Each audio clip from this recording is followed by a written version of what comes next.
یو ساده هاشم جانان مزړه غواړي دا زمان نصیب دی مدینه ته چې مینا غواړي دا زمان نصیب دی مدینه ته چې مینا غواړي تل یو ساده هاشم جانان مزړه غواړي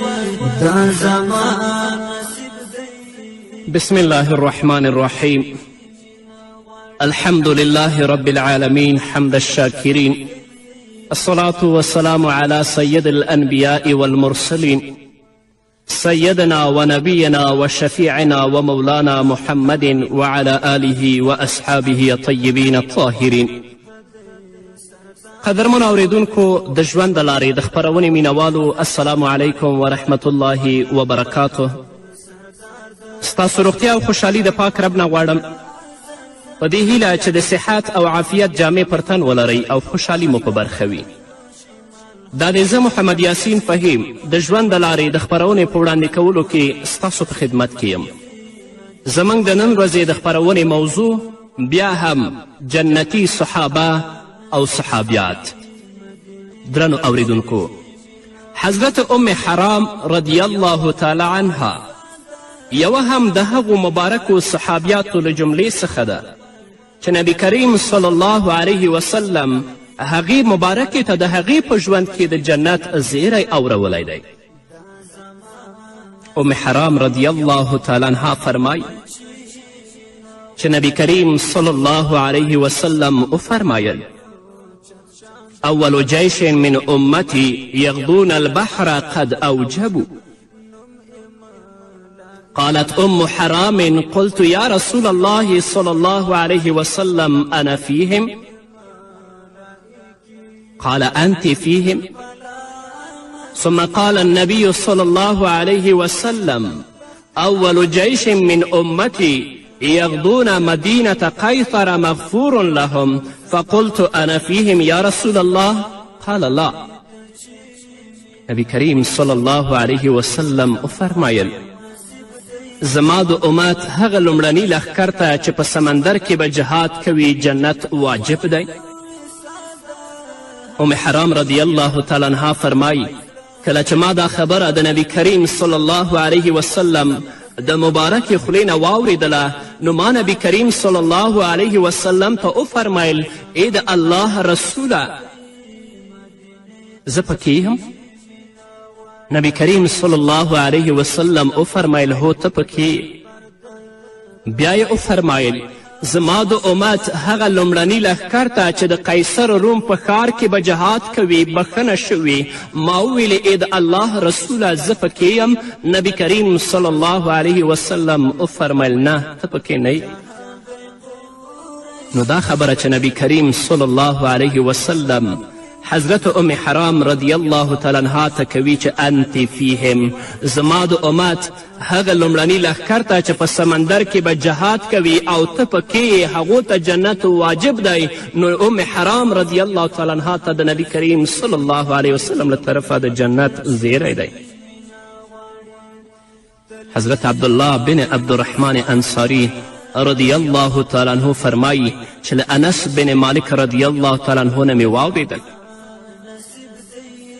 چې انس بن مالک رضی الله تعالی عنه فرمایلی رسول اکرم صلی الله علیه وسلم د ام حرام بنت ملحان رضی الله عنها کور ته ورغی او کیناست. کله چې نبی کریم صلی الله علیه وسلم کیناستل نو مبارک وخندل.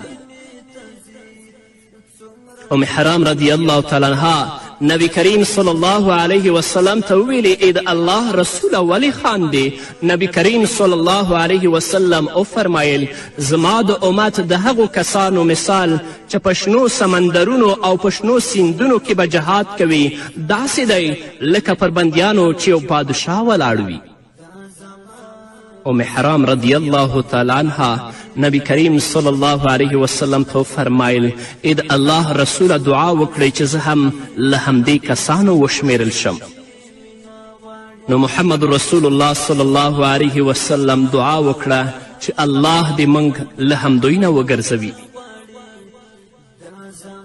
نو نبی کریم صلی الله علیه وسلم وفرمیل ای الله موږ له همدوی نه وګرځوه. بیا نبی کریم صلی الله علیه وسلم وخندل. هغې ویلې ای د الله رسوله بیا ولې خاندې؟ نبی کریم صلی الله علیه وسلم وفرمایل زما د امت هغه لومړني لښکر ته چې د قیصر روم په ښار کې به جهاد کوي بخښنه شوې. ام حرام رضی الله تعالی عنها نبی کریم صلی الله علیه وسلم ته وفرمایل ای د الله رسوله دعا راته وکړئ چې زه هم په هغوی کې وشمیرل شم. نو نبی کریم صلی الله علیه وسلم وفرمایل انت من الاولین ولست من الآخرین.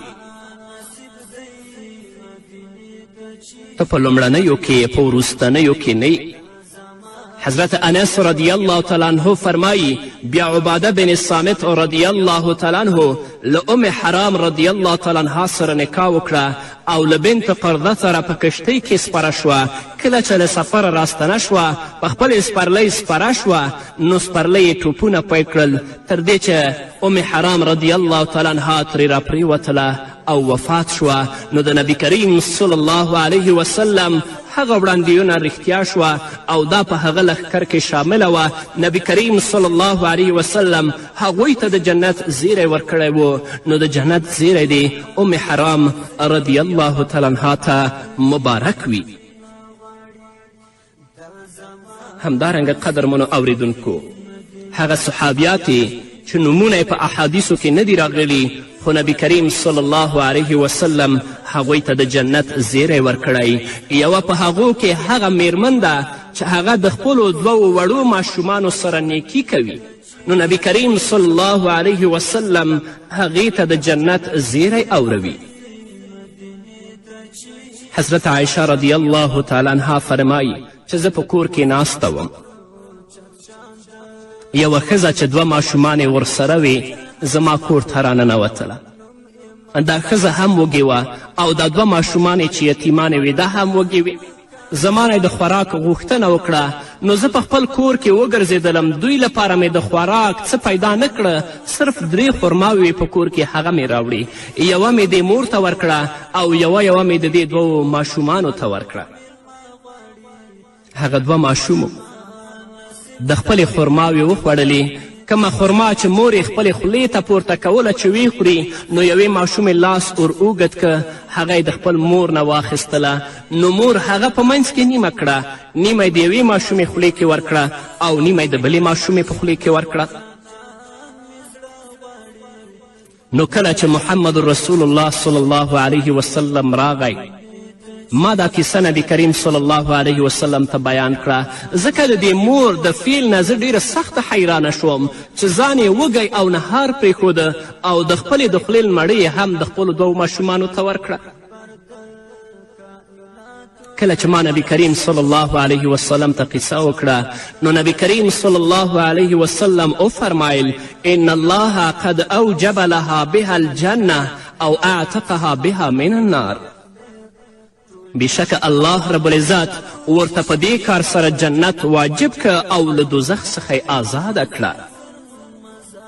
نبی کریم صلی الله علیه وسلم چې هغې ته د جنت زیری ورکوي د څه لپاره؟ د دې لپاره چې خپلو ماشومانو سره نیکي وکړه، له یتیمانو سره نرمي او له خپلو لورګانو او مسکینانو سره مینه کول الله رب العزت ته د نږدې کېدو یوه وسیله ده. الله رب العزت په صورت حجر کې فرمایي واخفض جناحک للمؤمنین، د مؤمنانو خواته د خواخوږي او مهرباني پاملرنه وکړه. همدارنګه الله رب العزت په بل ځای کې فرمایي واصبر نفسك مع الذين يدعون ربهم بالغداة والعشي يريدون وجهه ولا تعد عيناك عنهم تريد زينة الحياة الدنيا. الله رب العزت محمد رسول الله صلی الله علیه وسلم ته فرمایي خپل زړه د هغو خلکو په ملګرتیا ډاډه کړه چې د خپل روزونکي، پالونکي او واکوال د خوښي غوښتونکي دي. با او ماښام هغه ته بلنه کوي او له هغو نه هیڅکله سترګې مه اړوه. آیا ته د دنیا ښکلا خوښوي؟ همدارنګه الله رب العزت په بل ځای کې فرمایي ارأیت الذي یکذب بالدین فذلک الذي یدعو الیتیم. آیا تا ولید هغه څوک چې د آخرت جزا او سزا ته دروغ وایي؟ دا هماغه څوک دی چې یتیم ټیل وهي او یتیم پرېږدي، د هغو کفالت نه کوي، هغو سره شفقت نه کوي. همدارنګه الله رب العزت په بل ځای کې فرمایي فاما الیتیم فلا تقهر واما السائل فلا تنهر. نو پر یتیم باندې قهر مه کوه او سوالګر مه رټه، ځکه دا د یتیمې شپې ورځې په تا باندې ای د الله رسوله تیرې شوي دي. نو چې کله د یتیمې شپې ورځې پر تا تیرې شوي نو په یتیم باندې قهر مه کوه، په هغه باندې د محبت، د الفت او د شفقت لاس راوکاږه. همدارنګه قدرمنو اوریدونکو د حضرت سهل بن سعد رضی الله تعالی عنه نه روایت دی چې نبی کریم صلی الله علیه وسلم وفرمایل انا وکافل الیتیم کهاتین فی الجنه واشار بالصبابة والوسطى وفرق بینهما قلیلا. نبی کریم صلی الله علیه وسلم فرمایی زه او د یتیم پالنه او روزنه کوونکی به په جنت کې داسې سره یو ځای یو. رسول الله صلی الله علیه وسلم د شهادت او منځنۍ ګوتې ته اشاره وکړه او ترمنځ یې لږ فاصله رامنځته کړه، یعنی په جنت کې به زه او هغه څوک چې د یتیم سرپرستی کوي، د یتیم کفالت کوي، د هغه په سر باندې د محبت او د الفت لاس راکاږي، په جنت کې به داسې سره نږدې یو. همدارنګه د حضرت ابو هریره رضی الله تعالی عنه نه روایت دی چې نبی کریم صلی الله علیه وسلم وفرمیل زه او د یتیم کفالت کوونکی به په جنت کې داسې یو. او بیا یې د خپل لاس شهادت او منځنۍ ګوتې ته اشاره وکړه. تاسو وګورئ چې منځنۍ ګوته او د مسواکې یا د شهادت ګوته څومره سره نږدې دي. نبی کریم صلی الله علیه وسلم فرمایي څوک چې په دنیا کې د یتیم سرپرستی او کفالت کوي هغه به ما سره په جنت کې دومره نږدې وي. همدارنګه د حضرت ابو هریره رضی الله تعالی عنه په یو بل روایت کې راځي چې نبی کریم صلی الله علیه وسلم وفرمایل السعی علی الارملة والمسکین کالمجاهد فی سبیل الله او القائم اللیل الصائم النهار. د کونډو او یتیمانو کفالت او پالنه کوونکی د الله په لاره کې د جهاد کوونکي په څیر دی، او یا د هغه چا په څیر دی چې د شپې لمنځونه کوي او د ورځې روژه نیسي. له انس بن مالک رضی الله تعالی عنه نه روایت دی چې نبی کریم صلی الله علیه وسلم وفرمیل من عال جاریتین حتی تبلغ جاء یوم القیامة انا وهو وزم اصابعه. چا چې د دوو ماشومانو پالنه او روزنه وکړه تر دې چې بالغې شي نو زه او هغه به د قیامت په ورځ سره داسې یو. او بیا یې د خپلې ګوتې سره یو ځای کړي، نږدې یې کړي. یعنی څوک چې دوه ماشومې لري په کور کې او هغه یتیمې یا یتیمې نه وي د هغو سالمه روزنه کوي تر څو چې هغه بلوغ ته ورسیږي نو هغه به جنت کې ما سره داسې نږدې وي.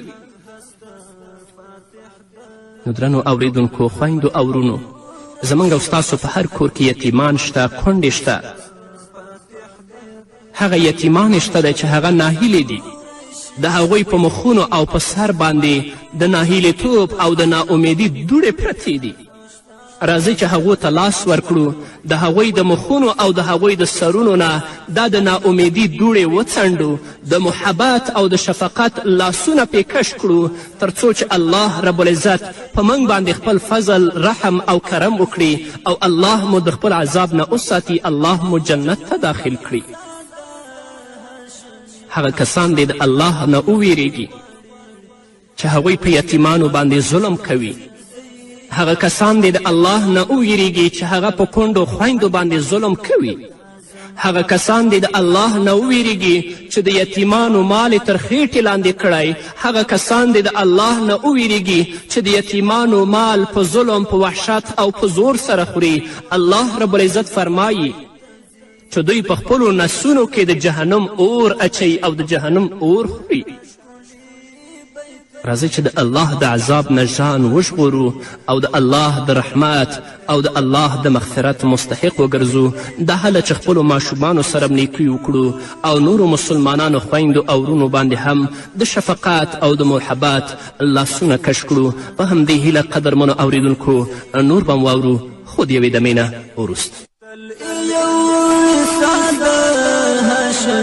جانان مزړه غواړي دا زما نصیب دی مدینې ته چې مینا غواړي دا زما نصیب دی مدینې ته چې مینا غواړي تل یو ساده هاشم جانان مزړه غواړي دا زما قدرمنو اوریدونکو بیا هم زموږ سلامونه او نیکي هیلې ومنئ. بله توره ښځه ده راځي نبی کریم صلی الله علیه وسلم ته شکایت کوي چې زه د میرګي مرض لرم او کله چې په ما باندې د میرګیو مرض راځي د الله رسوله زه په خپل ځان نه پوهیږم زما عورت لوڅیږي نو الله ته دعا وکړه چې الله ما ته شفا راکړي. نو نبی کریم صلی الله علیه وسلم ورته فرمایي که ته غواړې چې صبر وکړې نو ستا لپاره جنت دی او که ته غواړې چې د الله رب العزت نه درته دعا وغواړم چې الله درته شفا درکړي هغه ښځه نبی کریم صلی الله علیه وسلم ته وایي ای د الله رسوله اصبر زه صبر کوم صرف دومره دعا راته وکړه چې زه لوڅه نشم هغه صبر کوي نو نبی کریم صلی الله علیه وسلم ورته وایي چې ستا لپاره جنت دی. نو هغه په خپل تکلیف باندې په خپل درد باندې په خپل رنځ باندې صبر کوي. محمد رسول الله صلی الله علیه وسلم هغې ته د جنت زیری ورکوي. عطا بن ابي رباح رحمه الله فرمایي چې عبدالله ابن عباس رضی الله تعالی عنهما راته وفرمیل آیا د یوې جنتي ښځې کیسه درته ونه کړم؟ ما وویل ولې نه؟ نو حضرت عبدالله ابن عباس رضی الله تعالی عنهما وفرمایل هذه المرأة السوداء أتت النبي صلى الله عليه وسلم فقالت إني أثرع وإني أتكشف فادعوا الله لي قال إن شئت صبرت ولك الجنة وإن شئت دعوت الله أن يعافيك فقالت أصبر فقالت إني أتكشف فادعوا الله لي أن لا أتكشف فدعا لها. حضرت عبدالله ابن عباس رضی الله تعالی عنهما راته ویلې دا یوه توره ښځه وه یوه ورځ نبی کریم صلی الله علیه وسلم ته راغله او وی ویل ای د الله رسوله زه د میرګي مرض لرم کله چې راوغورځېږم نو بې ستره شم له الله رب العزت نه راته دعا وغواړئ. نبی کریم صلی الله علیه وسلم وفرمیل که دې خوښه وي صبر وکړه نو جنت ته به ولاړه شي او که دې خوښه وي له الله رب العزت نه به درته دعا وغواړم چې شفا درکړي. نو هغې ښځې ویلې زه صبر کوم خو دعا راته وکړئ چې بې ستره نشم. نو محمد رسول الله صلی الله علیه وسلم ورته دعا وکړه. نو قدرمنو اوریدونکو دا هغه مبارک صحابي او صحابیات ول چې نبی کریم صلی الله علیه وسلم هغوی ته د هغوی په ژوند کې د جنت زیری ورکړی و ځکه الله رب العزت د خلکو زړونو ته وکتل او بیا یې صحابه کرام راته ترې غوره کړل. هغوی داسې کسان ول چې له خپل لارښود سره یې له زړه نه مینه درلوده د هغه پر خبرو یې پوره باور کوه هغه یې تر خپلو ځانونو او بچیانو ارزښتمن باله او د هغه ملګرتیا یې ځانونو ته ویاړ باله. دا ځکه چې محمد رسول الله صلی الله علیه وسلم د ټول بشریت لپاره د وروستي لارښود او ملګري یې ټولې نړۍ ته د هغه د پیغام رسونکو په توګه رالیږل شوی و. صحابه و کرامو رضی الله عنهم ته همدا ویاړ بس دی چې د خپل خوږ لارښود تر مړینې وروسته د هغه بلنې ته دوام ورکه او ټوله نړۍ یې په الهي نور سره روښانه کړه. د اهل سنت والجماعت له نظره ټول صحابه کرام جنتیان دي. خو په دوی کې ځینې داسې دي چې رسول الله صلی الله علیه وسلم ورته په خپله مبارکه ژبه باندې د جنت زیری ورکړی. له هغې ډلې عشره مبشره دي، یعنی هغه 10 نیکبخته صحابه کرام چې رسول الله ورته په یو ځل او یو ځای د جنت زیری اورولی و. له دوی پرته نور داسې کسان هم شته چې په مختلفو ځایونو کې او وختونو کې د رسول الله صلی الله علیه وسلم له لورې د جنت په زیري نازول شوي ول چې هغه تاسو په دې څو خپرونو کې واورېدل. نو الله رب العزت دې زموږ دا خپرونې د خپلې رضا دپاره وګرځوي. زموږ موضوع د آخرنۍ خپرونه وه. الله ته د تضرع او د عاجزي لاسونه پورته کړئ او د خپل رب نه ځان لپاره، د خپلې کورنۍ لپاره او د خپلو اولادونو لپاره د مغفرت دعاګانې وغواړئ. همدارنګه خپل رب ته د تضرع او د عاجزي لاسونه پورته کړئ او د الله رب العزت نه د نیکو اعمالو توفیق وغواړئ تر څو زموږ رب زموږ نه راضي شي.